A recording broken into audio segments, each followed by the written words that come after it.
Bado tunazidi kuangazia mzozo unaoendelea huko Mashariki ya Kati, ambapo Israel pamoja na Iran zimeendelea kushambuliana kwa siku ya 4 mfululizo. Pakistan imesema kwamba itazindua shambulio la nyuklia dhidi ya Israel iwapo Israel itaangusha bomu la nyuklia huko Iran, amesema afisa mmoja wa juu wa kikosi maalum cha Iran, huku mvutano ukiendelea huko Mashariki ya Kati.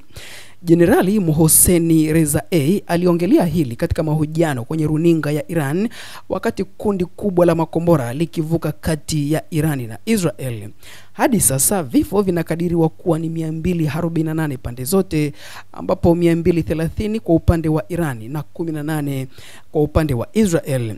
Pakistan imetuhakikishia kuwa kama Israel itatumia bomu la nyuklia dhidi ya Iran, wataishambulia Israel kwa bomu la nyuklia, alisema Rezaei ambaye ni afisa mkuu katika jeshi la walinzi wa mapinduzi ya Kiislamu IRGC na mwanachama wa Baraza la Usalama la Kitaifa la Iran.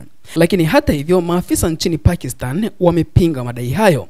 Israel pamoja na Pakistan ni miongoni mwa nchi 9 zinazomiliki silaha za nyuklia kwa sasa, kulingana na shirika la kimataifa la kuzuia silaha za nyuklia la ICAN.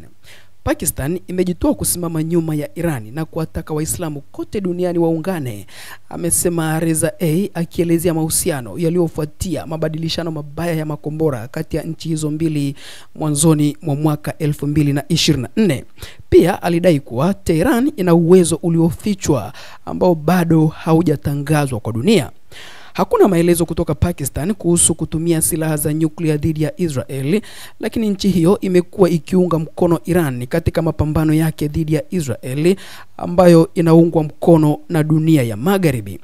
Rais Donald Trump wa Marekani, ambaye ana moja ya silaha kubwa za nyuklia duniani kando na Urusi na China, amesema kuwa amekuwa akijaribu kufanya makubaliano kati ya nchi hizo mbili zinazopigana huko Mashariki ya Kati. Katika kauli moja ya nguvu tangu achukue wadhifa huo mnamo Januari, Trump alionya Irani jana kuwa kama itaishambulia Marekani, basi nguvu kamili pamoja na uwezo wa jeshi la wanamaji la Marekani watafanya mashambulizi ambayo hayajawahi kuonekana. Pakistan, ambayo ni soko muhimu la silaha kwa Marekani, jana usiku ilionyesha wasiwasi kuhusu uwezo wa nyuklia wa Israel, huku waziri wake wa ulinzi Khwaja Asif akisema kuwa dunia ya Magharibi inapaswa kuwa na wasiwasi kuhusu migogoro inayozalishwa na Israel.